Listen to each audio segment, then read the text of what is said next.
Breaking news from WRAL. Coverage you can count on.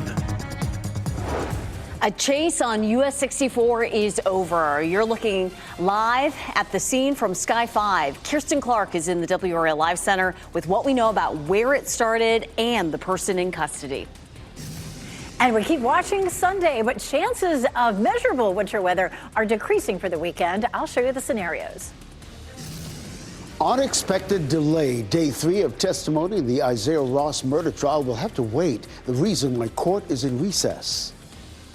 Sunday is trending wetter in terms of rain with a smaller chance of snow. Good afternoon, everyone. I'm Renee Chu. And I'm Ken Smith. Sky 5 spotted DOT trucks spreading brine and on interstates and elevated surfaces. Then they'll move to primary roads. Meteorologist Elizabeth Gardner in the WRAL Severe Weather Center with a look at why and what could happen where you are.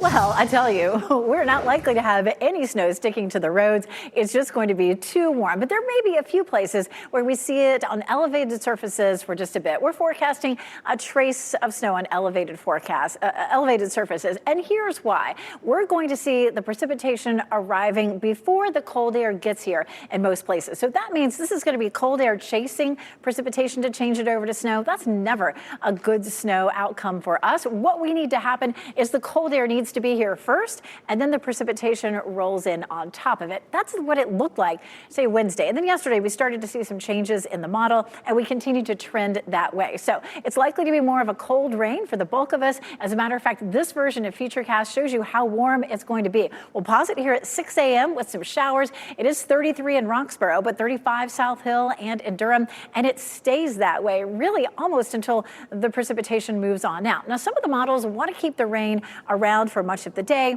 and eventually some of the cold air will come in. So there are some other solutions that show slightly more snow. But again, with such warm temperatures Saturday and during this event, none of this is likely to even freeze to bridges. It's just not going to be cold enough. So here's a look at our forecast. How much snow? Only a trace for parts of the viewing area. A little bit of that along the northern I-95 corridor, along the I-85 corridor. And definitely if you're headed back toward the Triad, you would have a better chance of seeing that. We're going to walk through the temperatures again, show you some of the other solutions and why this does not look like a system where we're going to be making any snowmen. Elizabeth, thank you. And now to breaking news. Within the past 45 minutes, a chase came to a peaceful end in Wake County. You know, this is the 5th one we've covered this week. This one came to an end on US 64 East. Kirsten Clark is in the WRAL Live Center with what we know about how it began and the person in custody. Kirsten.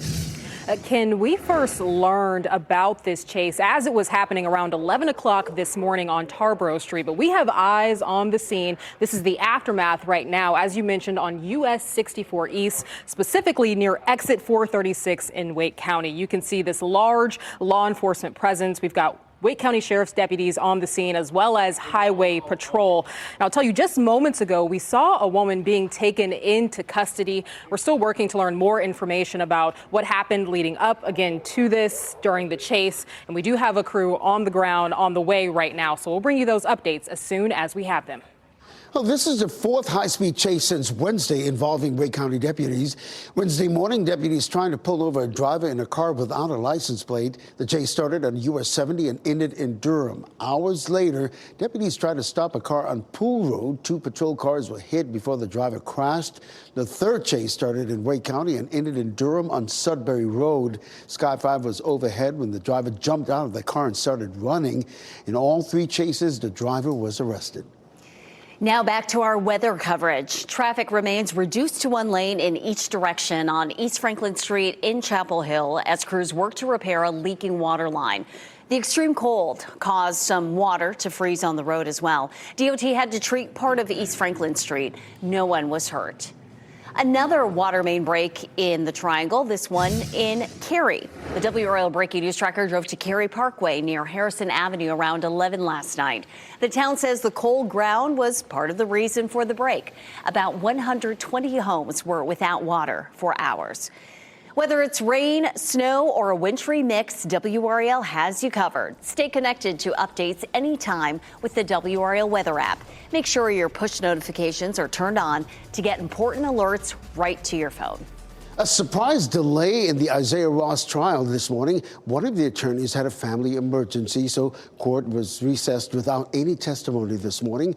WRAL's Monica Casey was in that courtroom. And Monica, walk us through what's next. Well, the jury was here and ready today, but we did not hear any testimony this morning. The judge recessed court around 10 a.m. because one of the attorneys could not be here today. Now, the judge told the jury they had already expected this case would extend into next week. Attorneys have estimated this case would take in total about 2 weeks. When court resumes on Tuesday, the prosecution will resume their case. Those attorneys told the judge yesterday they were through about 2/3 of their witnesses so far. We're in great shape. Evidence is coming in very well and timely. I don't anticipate right now that this is going to cause any undue delay in the proceedings.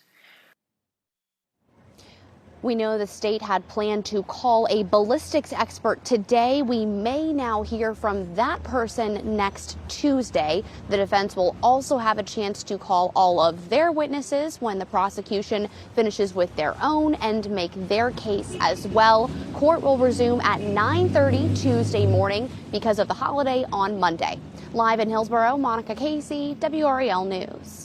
Well, at this hour, mourners are gathering in Charlotte to honor the lives of NASCAR driver Greg Biffle and his family.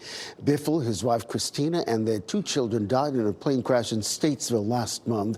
3 other people also died in that crash. The service is taking place at Bojangles Coliseum. The cause of the crash remains under investigation. Now, according to the National Transportation Safety Board, someone on the plane sent a text message to a family member about an emergency landing moments before the crash. Family and friends are mourning the death of a veteran from Raleigh who died while helping others. Jenna Guerra died a week ago today in Mountain Green, Utah. She and her partner were driving on the interstate and saw an accident. They stopped to help, and investigators say the former Army geospatial analyst fell off the bridge and died. She tried to help, and the situation wasn't a great area. She was doing what she thought was okay and ended up falling down to the bridge there. Friends and family need financial help to pay funeral costs and to bring her remains home. A GoFundMe in her memory has raised more than $3,000. Well, new at noon, a group of Buddhist monks traveling across the country on a walk for peace are making their way to China Grove, North Carolina today. That's just north of Kannapolis. They're expected to arrive about 6 o'clock this evening and stay there overnight, now before departing tomorrow morning. The public is welcome to visit with the monks at the Community Memorial Park between 6 and 9 p.m. this evening. This is the day 82 of their walk. They're walking 2,300 miles to promote national healing, unity, and compassion. It's started in Texas and it will end in Washington, D.C. The group is expected to arrive in Raleigh sometime next week and should reach D.C. by February 12th. WRAL will keep you informed of their route, arrival times, and any events on all digital platforms and, of course, on TV. Lawyers for the man accused of killing Charlie Kirk wants the judge to disqualify the entire prosecution team. Tyler Robinson's attorney says there is a conflict of interest because the child of one of the attorneys was at the event when Kirk was killed. Robinson is expected to attend today's hearing. In an affidavit from the defense, the 18-year-old says she was looking around when they heard a loud sound like a pop. Somebody yelled, "He's been shot." The daughter later texted in a family group chat to say, quote, "Charlie got shot." However, prosecutors say she did not actually see the shooting. Nick Reiner was reportedly placed under a mental health conservatorship 5 years before he allegedly stabbed his parents to death. The 32-year-old son of filmmaker Rob Reiner and his wife Michelle is being held without bail. He's charged with 2 counts of first-degree murder. The conservatorship is a court-ordered arrangement in which a judge appoints a conservator to make critical decisions for an adult who's considered gravely disabled and unable to care for their basic needs. Next at noon, caught in the chaos. Hear the account of one family caught in the mayhem involving protesters and federal agents in Minneapolis. Also, winter weather woes, crashes involving big rigs, states slammed with heavy snow. How people in those areas of the country are dealing with this winter blast. Also, AI and your taxes. It's tax season, we all know, and some expert advice on why you should not rely on artificial intelligence to do your taxes. Coming up next, sea storms moving in with WRAL's exclusive Dual Doppler 5000, sponsored by the WRAL weather app. Download now for live radar.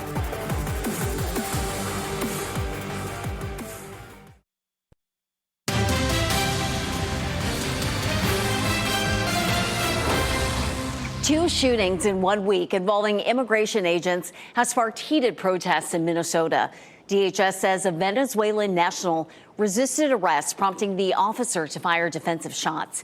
As crowds swarmed the area, a Minneapolis couple says their family was caught in the chaos. The family was on their way home from the grocery store when they found themselves trapped between demonstrators and officers and ICE agents.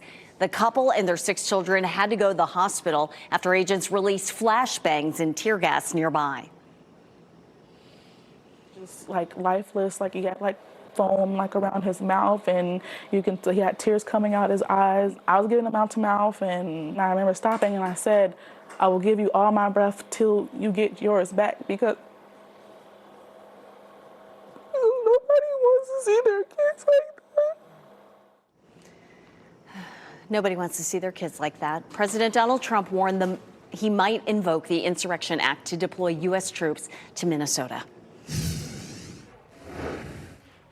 I'm Kirsten Clark in the WRAL Live Center. Just moments ago, we had eyes on the aftermath of a highway chase that ended on US 64 East in Wake County. Now, this was the 4th highway chase in Wake County alone this week. We first learned about this around 11 o'clock this morning. It started on, when we heard about it, Tarboro Street, and again ended on US 64. Also, within about 45 minutes, we saw a woman being arrested. We have that video there. You can see officers putting her in handcuffs. Large law enforcement presence on scene, the Wake County Sheriff's Office, as well as Highway Patrol. So we're continuing to try to learn more about what actually happened here and who all is involved. We'll be sure to bring you those updates about, again, the 4th highway chase this week as we have them. At least one person is dead after a crash involving 3 semis in Pennsylvania. Authorities say one semi-truck, which was stopped in the right lane due to traffic, was struck by a semi-truck traveling behind it. Then a 3rd semi hit that 2nd semi. Sam Brock shows us how people in other parts of the states are dealing with this latest dose of winter weather. This morning, a serious winter wake-up call, unleashing bitter cold and snow across nearly half the country. 18 million Americans starting their day under cold weather alerts, with the big chill impacting the Appalachians all the way down to South Florida. Near the Great Lakes, relentless rounds of lake-effect snow dumping more than 26 inches in the Buffalo suburbs, with even more on the way.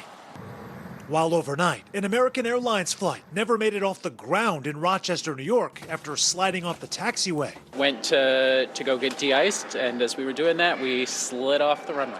No one was hurt, and the airport says it was not weather-related.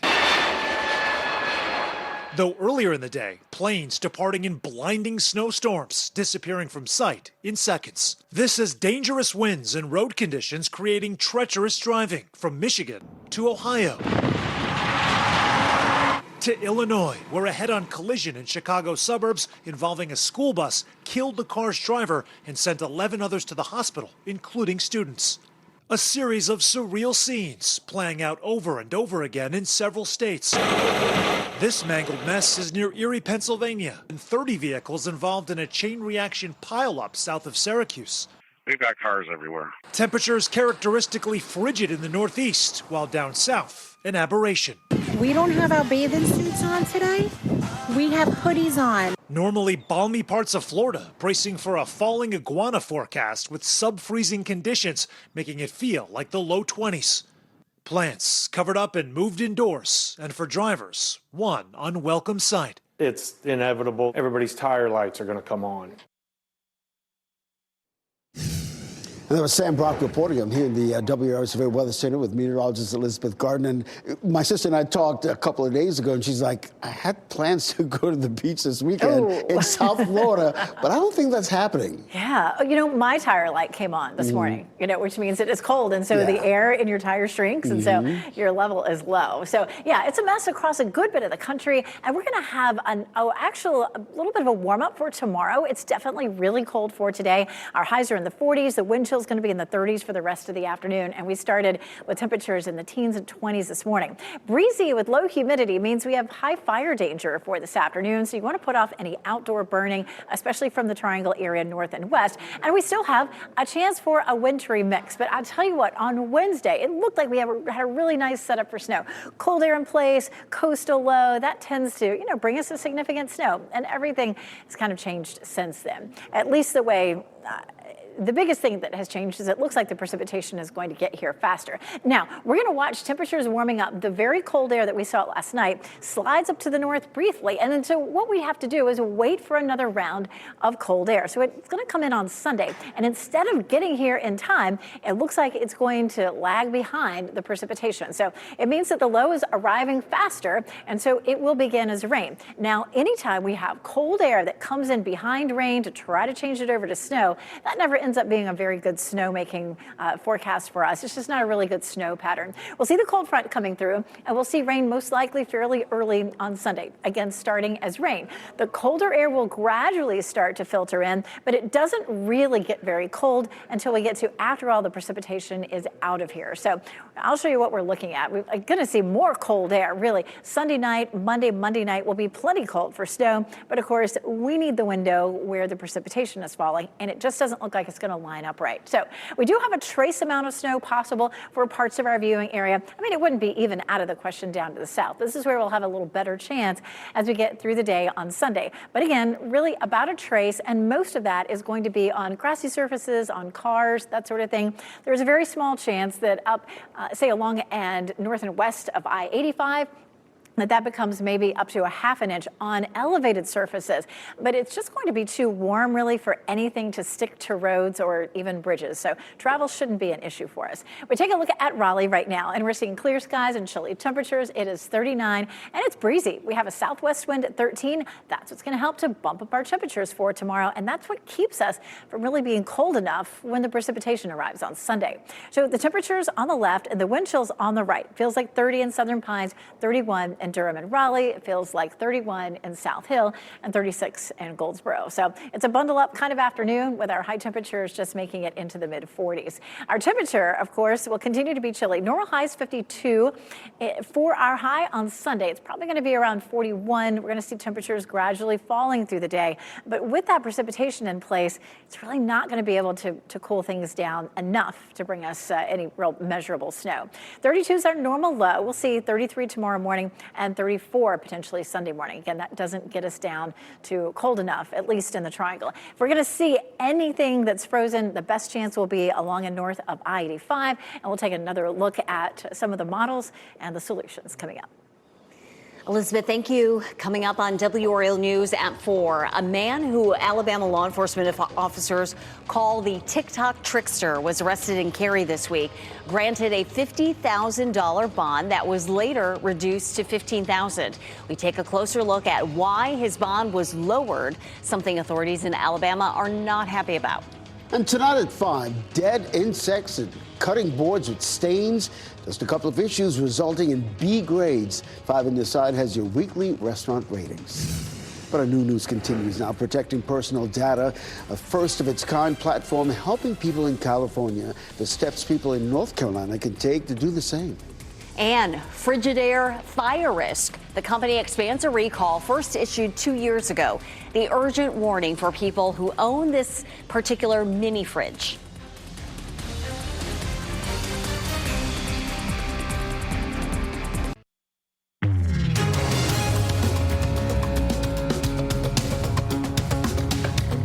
California has launched a new tool to help residents prevent their personal information from being sold to data brokers. It's called the Drop Delete Request and Opt-out platform. It is the first platform of its kind. Lee Waldman explains what people outside of California can do. Tucked in the folds of the internet is information about you. Maybe your email, your phone number, or even your address. Your phone doesn't ring because a spammer dialed your number randomly. They bought. Now to breaking news. A chase came to a peaceful end in Wake County. It is the fourth that we've covered this week. This one came to an end on US 64 East. Let's get to WRAL's Carly Haynes just arriving on the scene. Carly, what can you tell us at this point? Well, we're standing at US 64 East, right by exit 436. That's in Zebulon. And we noticed that a lot of the Wake County Sheriff's cars, as well as state troopers, have since moved because they have towed the vehicle that was involved just within the past 10 minutes. We noticed that vehicle did not have a license plate on it. I want to show you some Sky 5 video from just a little bit earlier that showed a person in handcuffs. We confirmed with the Wake County Sheriff's Office that a person has been taken into custody. We've asked for their age, what they were initially being stopped for, and how long this chase went on. We know this is also at least the fourth chase we've covered so far this week that has involved the Wake County Sheriff's Office. As I said, within the past few minutes, that car has been towed away. While they were off on the right shoulder here, there was some slowdowns on the highway. Cars are starting to move again, so things have picked back up. Carly Haynes, WRAL News, live in Zebulon. Well, Sunday is trending wetter with smaller chance for snow. Meteorologist Elizabeth Gardner is in the WRAL Severe Weather Center with a look at why and what could happen where you are this weekend. Elizabeth. So we're tracking this high pressure system right now. This high pressure system has started to switch our winds to southwesterly, southerly.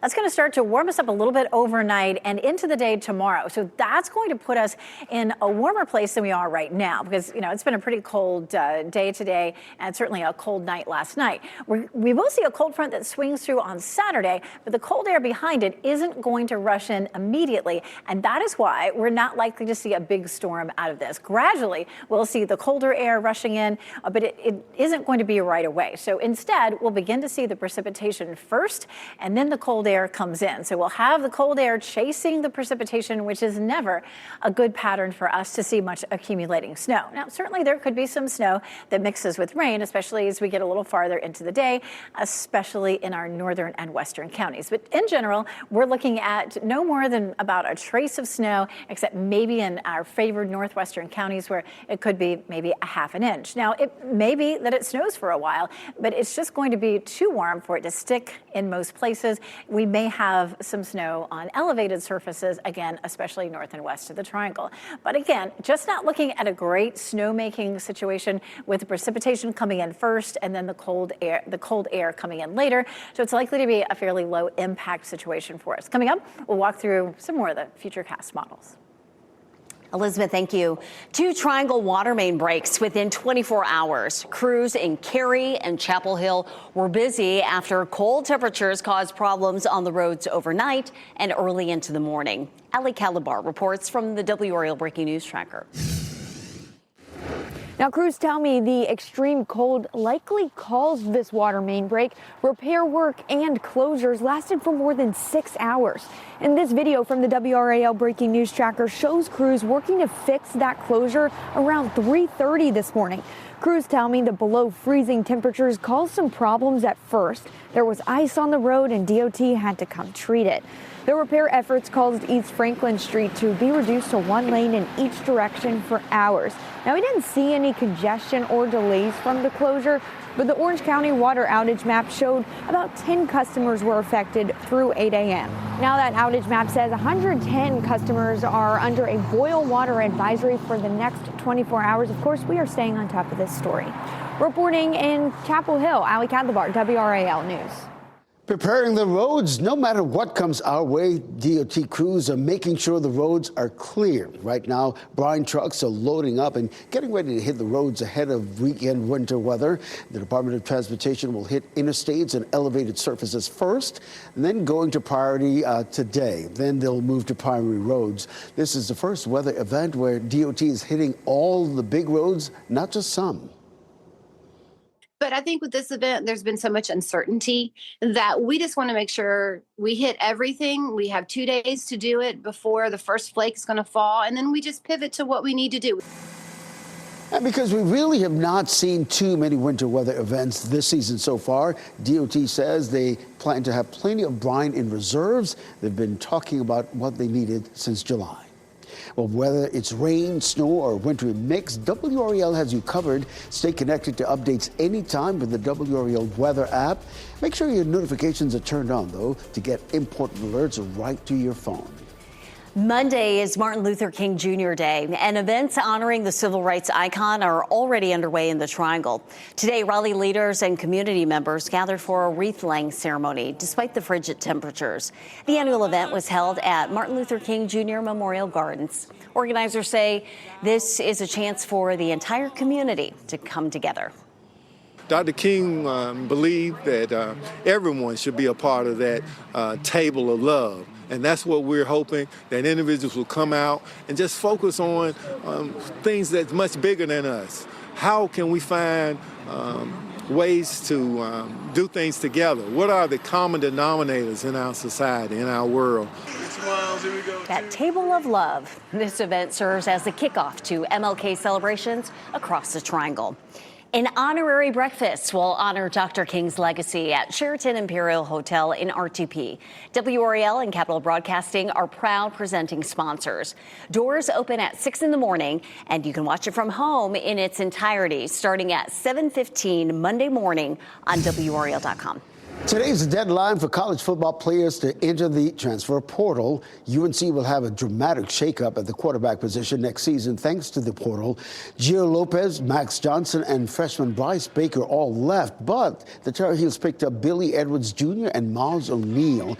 NC State held on to its star quarterback, C.J. Bailey, but lost some key pieces around him at other positions. Duke kept its star quarterback, Darian Mensah. You can track all the movement on our transfer portal tracker on WRAL.com.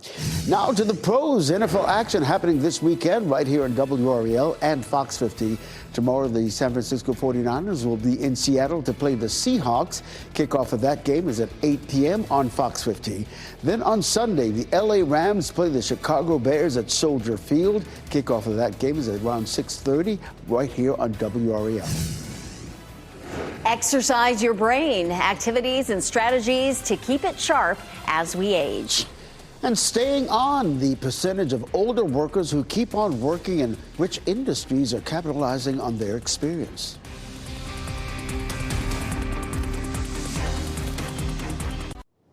You know, we often hear about the importance of physical fitness, but for long-term health, mental exercise also matters.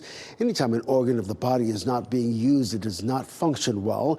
There aren't established recommendations for how much mental exercise is needed, but neurologists suggest playing a memory game, learning a new language, and even putting together a puzzle can help.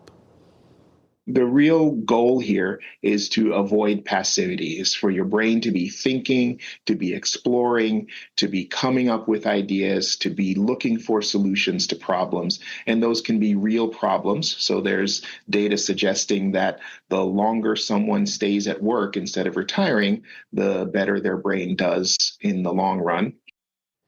It's never too early or too late to start mental exercise. Research shows it can be beneficial at any age. Rejecting retirement. A recent study finds that workers age 65 and up are hanging on to their jobs. Employers are also becoming more selective in who they hire, prioritizing experience over potential. According to the study, the average age of the labor force in the U.S. was over 42 years old by the end of last year. That's up from 40 years old in 2022. Service-related jobs saw the biggest rise in average age. That's because they require less adaptation to technological changes and more on experience and people skills. Trade in your old device and earn a shopping spree. Costco is once again teaming up with a tech trade-in company that's good for your wallet and the environment. Members can visit Phobio's website, fill out a form, and ship out their old devices. The program accepts a variety of brands of phones, laptops, tablets, smartwatches, and more. Once the devices are processed, customers will get a digital Costco card worth up to $2,500. All right, trust but verify. If you're planning to use AI to help file your tax return, use caution. The changes that technology might miss that could cost you in the end. Slipping and sliding. A plane bound for North Carolina slides off the runway before takeoff. What fire crews believe contributed to the scare.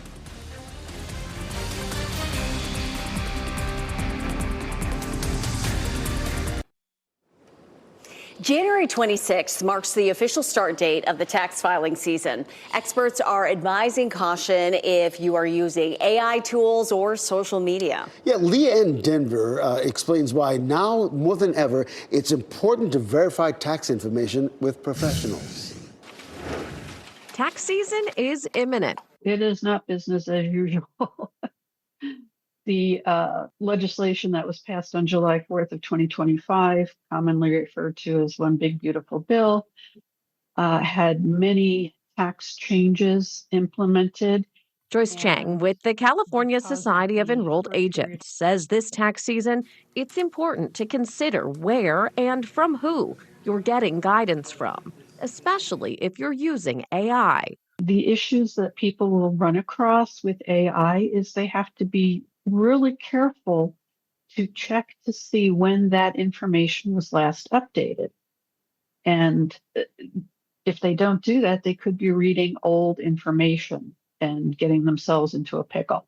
The tax experts that we talked with said it can be helpful to use something like an AI chatbot or social media to learn more about tax filing. But they said it's important that you fact check from there. Kaya Klotzek is a California Tax Education Council board member and tax expert. She says it's important to understand state-specific rules and how a major life event could impact your filing. Everyone's tax situation is different.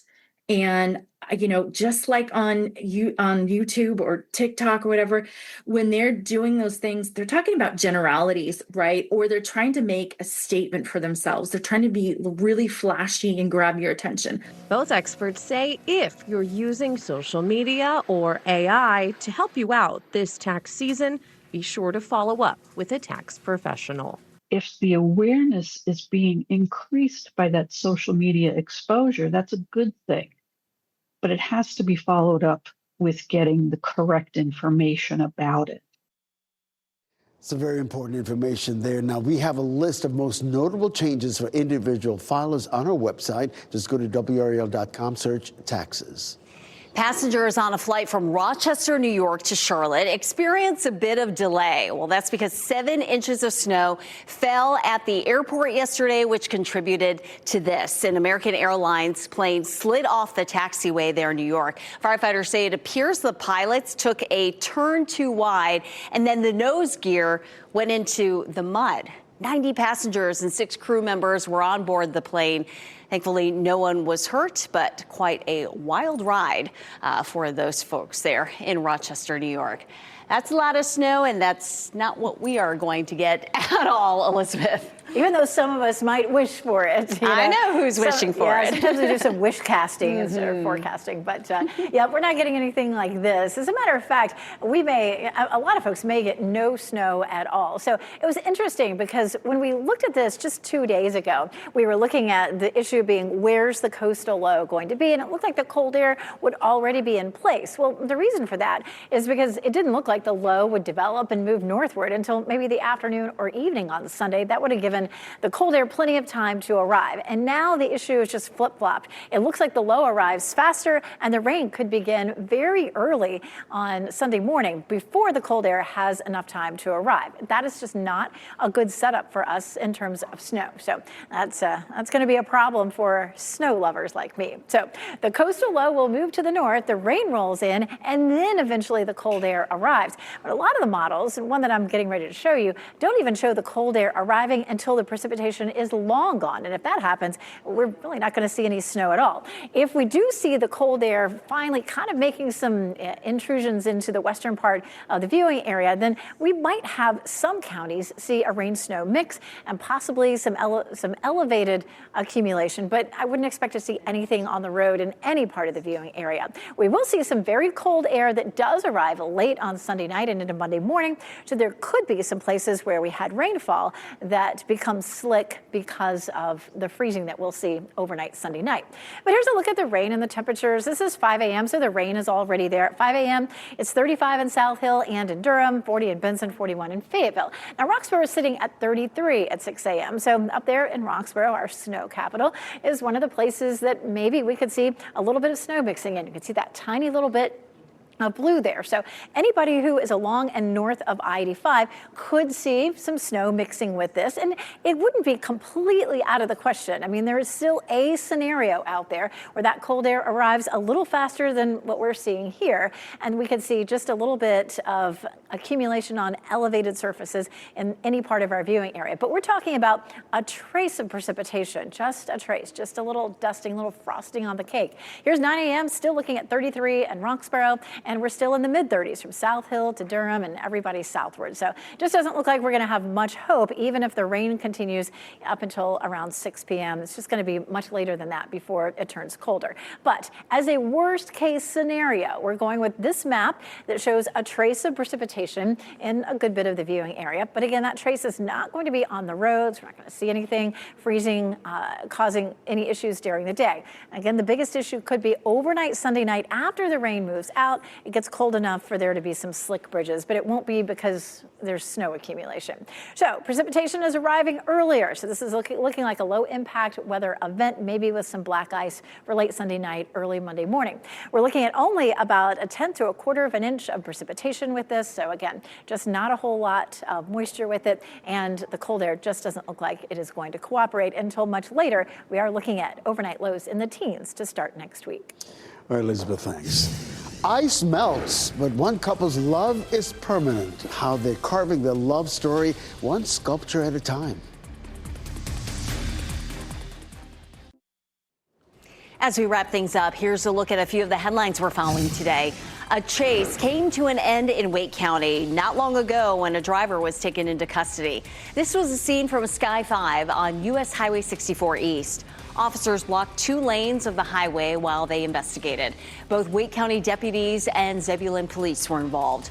This is the 4th high-speed chase since Wednesday involving Wake County deputies. A surprise delay in the Isaiah Ross trial today. One of the attorneys had a medical emergency, so court was recessed without any testimony this morning. The judge told the jury they had already expected this case to extend into next week. When court resumes on Tuesday, the prosecution will continue making their case. The defense will still get a chance to call all of their own witnesses to make their case as well. Crews are treating the roads across Wake County and beyond as we prepare for possible winter weather this weekend. Sky 5 captured them in action. Crews will be spreading brine all day today and all day tomorrow, starting with interstates and elevated surfaces. Count on WRAL to bring you updates until impacts of this system move out. Some couples fall in love over dinner, but one couple's love story is carved in ice. Jennifer and Eric's love story began 18 years ago over a fire pit. The next year, they carved their first sculpture together, calling it Love's Flame, Fire and Ice. Every year, they collaborate on a new work of art. One year, Mama Bear and Baby when Jennifer was pregnant. Another features 3 giraffes. This year's sculpture features 4 birds, one for each member of the family. The children began helping about 3 years ago. And just proud of how they worked with ice and understanding how things fracture off of it, how you don't have to be perfect at everything.